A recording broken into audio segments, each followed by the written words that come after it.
வராகி அம்மன், உங்கள் வலியை எப்படி சக்தியாக மாற்றுகிறாள்? வாழ்க்கையில் சில வலிகள் யாரிடமும் சொல்ல முடியாது. சில காயங்கள் வெளியில் தெரியாது. ஆனால் உள்ளுக்குள் தினமும் நம்மை உடைத்துக் கொண்டே இருக்கும். அந்த நேரத்தில் பலர் கேட்பார்கள், ஏன் எனக்கு மட்டும் இவ்வளவு கஷ்டம் என்று. ஆனால் வராகி அம்மன் சொல்லுவது வேறு.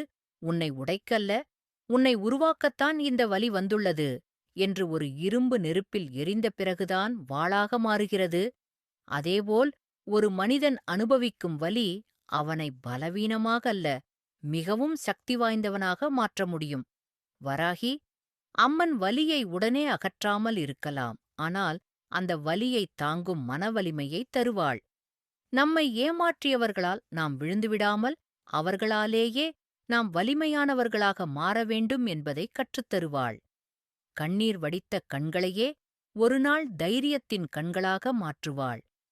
பயந்த மனதை அச்சமில்லா மனமாக மாற்றுவாள். அதனால் தான் வராகியை நம்புகிறவர்கள் வாழ்க்கையின் இருளைப் பார்த்தாலும் உள்ளுக்குள் உடைந்து போக மாட்டார்கள். ஏனெனில் அவர்கள் அறிந்திருக்கிறார்கள், இந்த வலி என்னை அழிக்க வரவில்லை, என்னை இன்னும் சக்தி வாய்ந்தவனாக மாற்ற வந்தது என்று. வராகி அம்மன் அருள் உங்கள் வலியை உங்கள் சக்தியாக மாற்றட்டும்.